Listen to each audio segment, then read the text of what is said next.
Welcome to Real World Lore. Today, we're excited to share our countdown of the top 10 best Red Foreman's insults on that 70s show. Dear Lord, would it kill you to give the Packers a winning season? Amen. Oh, and watch over my loving family, blah, blah, blah. This iconic television show has given us some of the most memorable quotes and comedic moments of all 8 seasons, and we've handpicked the best insults dished out by the character Red Foreman. Red's rough and gruff demeanor, combined with his sarcastic wit, has made him one of the most beloved characters on the show. So, sit back, grab a beer, and join us as we count down the top 10 best insults from Red Foreman. Number 10, Red can get a table. Excuse me. What happened to the Lion's Head?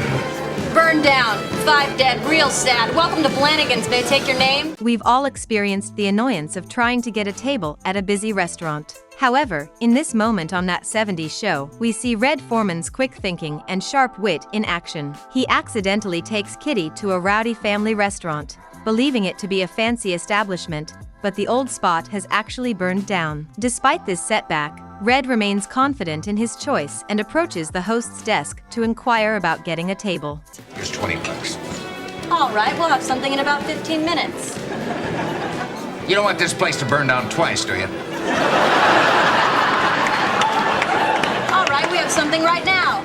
Number 9, the Buttocks Motel. How dare you boys smoke up my house when you know how hard I work to keep it smelling lemony fresh? In the finale of the 7th season, Red and Kitty make a shocking discovery. They find out that Eric and his friends have been smoking marijuana in the basement all these years, Red and Kitty to become outraged. However, we learn more about the aftermath of this situation in the Season 8 premiere. The show provides deeper insight into what happened after Eric left for Africa, and it's clear that Hyde and Fez received a tongue lashing from Red and Kitty. I am just glad that we caught you boys before this became an everyday thing. While Kitty is known for her nurturing and caring personality, she is not immune to moments of anger. Despite her more tame demeanor, she is no less effective in expressing her frustration. However, it is Red who truly shines in these moments, delivering a brilliant line that sticks with the viewers long after the episode has ended. He never fails to bring humor and sarcasm to even the most tense situations,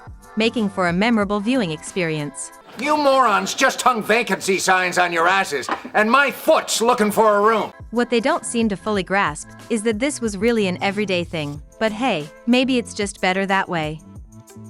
Number 8, Career Day with Red Foreman. We'll have to have a talk with him. His mom sure as hell won't do it. And somebody's got to beat some sense into that idiot. When Hyde decides to venture to New York, an alarm bell seems to go off in the minds of Kitty and Red. They sit Hyde down to have an important talk, warning him about the potential dangers and difficulties he may face in the big city. Without that sheepskin, you are nothing. And not the kind of nothing that you are now. And even lower.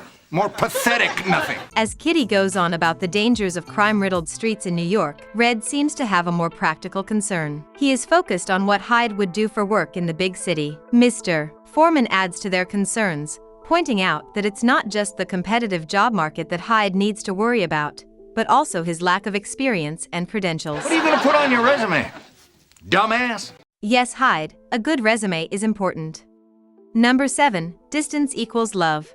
Seems like Uncle Paul broke his ankle and she's going to church with us today. No, she's not. It is a well-known fact that dealing with certain relatives can be challenging, especially as one grows older. In scene, Red experiences a less-than-ideal trip to church and spends the rest of his Sunday hiding, leaving Eric to deal with his mother. Hey, Dad. Damn it, Eric! Don't sneak up on a person like that when they're doing this. After being found by his son, Red explains the concept of loving from a distance. Eric, I love your grandmother very, very much. I just can't talk to her or spend any time with her. Did I mention that I'm in there rubbing her feet? Red's philosophy of loving from a distance may resonate with some people, but it is likely that it would not translate well if applied to everyday life. Number 6, Syrup is a man's best friend. We're having a girls' night out. I need you to bag all the almonds and tie them with a bow. Why me? Because I said so. But I don't want to. Well, you have to. Oh, You make me crazy. Oh, you make me crazy. Bob is a classic TV neighbor, known for his bumbling and joyful naivety. Despite being portrayed as a bit dense and intolerable, Bob adds to the show's humor and provides an essential contrast to Red's more serious demeanor. The dynamic between Red and Bob is similar to that of Fred Flintstone and Barney Rubble, with Bob acting as the latter. I'm done with this. This is not man's work. I mean, if Kitty wanted me to shoot the almonds at some communists, that I could do. Oh, you're a big talker now that she's gone. In a season 6 episode of the show, Red shares with his neighbor about Kitty's habit of having silent breakfasts when she's upset with him. On one such occasion, Red's desperation for conversation was so high that he resorted to buying a bottle of Mrs. Butterworth's syrup in the hope of having someone to talk to. I had to buy a bottle of Mrs. Butterworth's just so that someone would smile at me. You can always call me Red. I'd rather talk to syrup. While Red's interaction with Bob wasn't meant to make Bob feel bad, it's likely that Bob didn't feel great after learning that he ranked lower than a bottle of syrup on Red's list of preferred conversation partners. Number 5. When idiocy realizes itself. I don't like parties. 'Cause I'm a big, bald party pooper.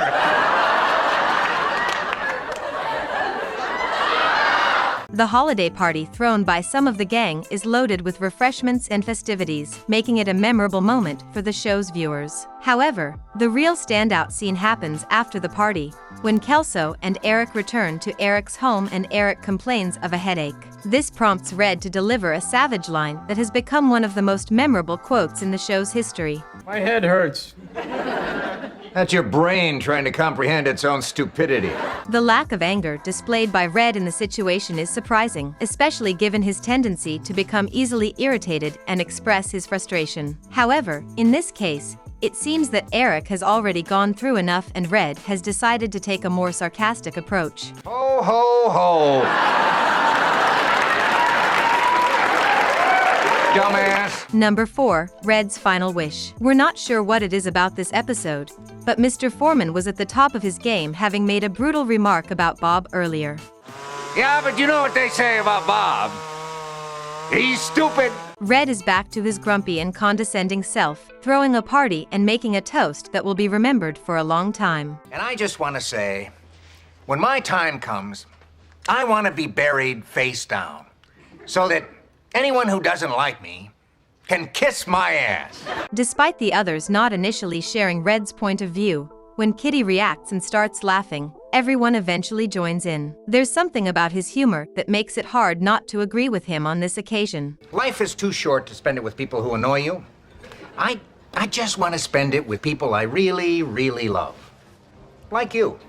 And, well, mostly just you. Number 3. The square root of X. Eric is eager to spend a weekend with Donna, so he comes up with a lie to tell his parents. Looks like I'm gonna spend the weekend with Kelso. Tutor him in math.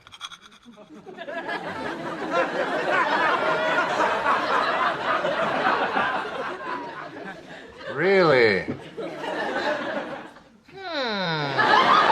Although the story seems believable, Red and Kitty know their son too well and immediately begin to question him about the supposed tutoring sessions. Eric tries his best to maintain the charade, but Red has one final thing to say, making it clear that he sees through Eric's lies.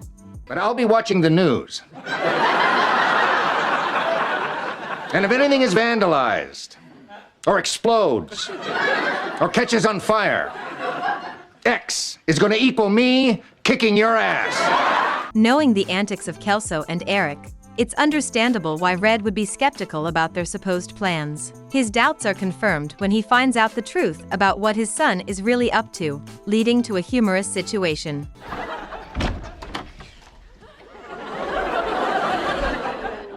Eric! Dad!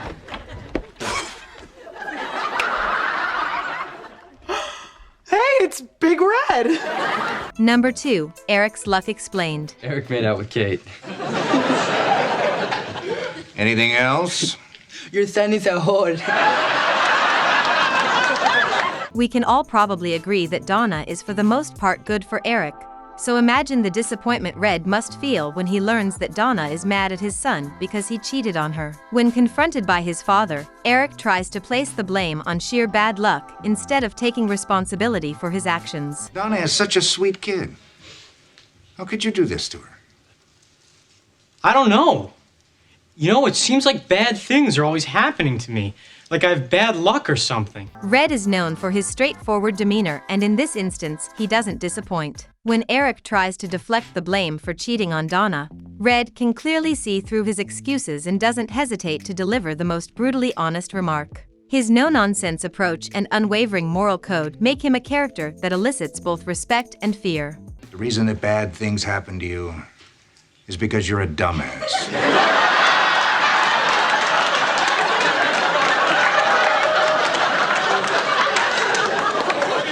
Now fix it. In all seriousness, this was perhaps the greatest bit of fatherly advice he's ever given, wrapped in a perfectly Red package. Before we unveil our top pick, here are a few honorable mentions. A typically Red greeting. How would you describe Eric and his friends? Calm down. Look, what could he possibly do to us at dinner? Ah, good. All the half-wits are here. Manners Eric. That's one way to get your son moving. Eric, I thought I told you to wash up for dinner. I know, it's difficult to hear with your head up your ass. Eric's Miss America quote. Only Red could tell his child how generic that sounded. Well, I believe that everyone's political opinion is valid and worth hearing. Well, that's perfect, Eric. Use that line when you run for Miss America. Waffle war. Every dad wins the waffle in the end. Hey, Lego my ego. Hey, Lego my foot in your ass. Sleep kicking is a thing. If Red needs more options, there's also sleep punching and sleep headbutting. What is going on? I'm sleepwalking. And I'm about to be sleep kicking your ass. Before we continue, be sure to subscribe to our channel and ring the bell to get notified about our latest videos. You have the option to be notified for occasional videos or all of them. Number 1, the reddest Red. Did someone shove a vacuum up your nose and suck out your last lonely brain cell? Before Eric finally leaves for Africa, he and his friends have one last smoking session in the circle. However, they forget that Red and Kitty are still home and they get caught in the act by Red. Red orders them to march upstairs, leading to what can be considered the angriest we've ever seen Red. Although Kitty isn't happy either, it is Red's fury that makes the entire scene pure gold. I wish I had 2,000 feet so I could put 500 of them in each of your asses. Red's outrage reaches new heights as the boys, now impaired and hallucinating, are being lectured by Red. His fury adds to the humor and entertainment of the moment. And you, wipe that stupid smirk off your dopey, dope fiend face. If this had been the series finale, it would have been a perfect way to end things, largely due to Red's outrage and his portrayal of the scene. Do you agree with our picks? Check out this other recent clip from Real World Lore and be sure to subscribe and ring the bell to stay updated on the latest videos.